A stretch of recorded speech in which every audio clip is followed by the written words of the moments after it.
ये सारे एयरपोर्ट बेचे गए हैं, बंदरगाह बेचे गए हैं, निजीकरण हुआ है और फायदा सिर्फ एक ही पूंजीपति को मिला है। अरे प्रधानमंत्री ने खुद खुलासा किया है, प्रधानमंत्री ने खुद कहा है कि टेम्पो लेकर काला धन बोरियों में डालकर अडानी और अंबानी कांग्रेस पार्टी के दफ्तर पहुंचा रहे हैं। तो ये काला धन कहां से आया?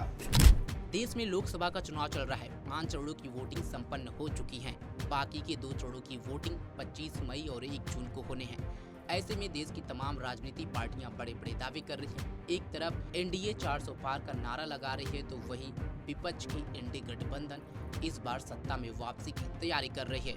वहीं अब कांग्रेस के एक बड़े नेता ने बड़ा दावा किया है और कहा है कि साउथ में बीजेपी साफ, नॉर्थ इंडिया में बीजेपी हाफ। ये बयान कांग्रेस नेता जयराम रमेश ने दिया है। साथ ही उन्होंने कहा है कि 4 जून को इंडी गठबंधन अगर सत्ता में आती है तो सबसे पहले जेजेपी का गठन होगा और जिस तरह से अडानी मामले को लेकर के बीजेपी लगातार इसमें एक ही लोगों को फायदा देती आई है, इस पर जांच जरूर होगी। आप भी सुनिए जयराम रमेश ने क्या कुछ कहा।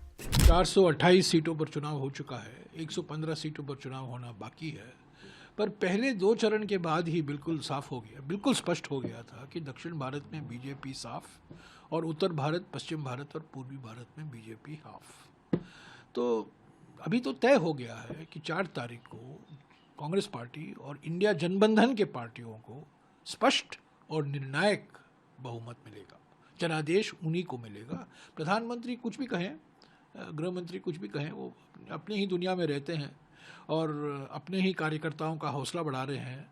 पर उनकी भाषा से ये पता चल जाता है, प्रधानमंत्री की इंटरव्यू से पता चल जाता है, उनकी भाषा से पता चल जाता है, उनके चुनाव प्रचार से पता चल जाता है कि वो घबराए हुए हैं, बौखलाए हुए हैं, परेशानी में हैं। बेचारे क्या करें, वो निवर्तमान प्रधानमंत्री हैं।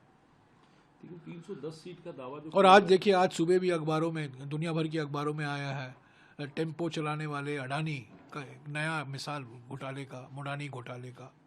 तो मैं विश्वास के साथ कह सकता हूं कि जब इंडिया जनबंधन की सरकार बनेगी, 1 महीने के अंदर एक जेपीसी का गठन होगा।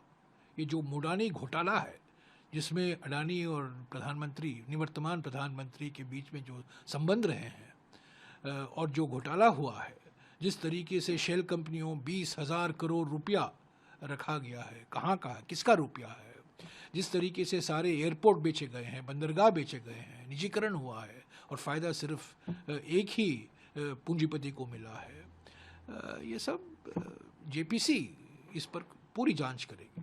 सर, आप बड़ी बात कह रहे हैं कि आपने अभी तो खैर सरकार बनाने का प्रोसेस चल रहा है, लेकिन आपने एक बड़ी बात क्या कही है कि आप तुरंत जांच कराएंगे, तुरंत बिल्कुल 1 महीने के अंदर जेपीसी का गठन होगा।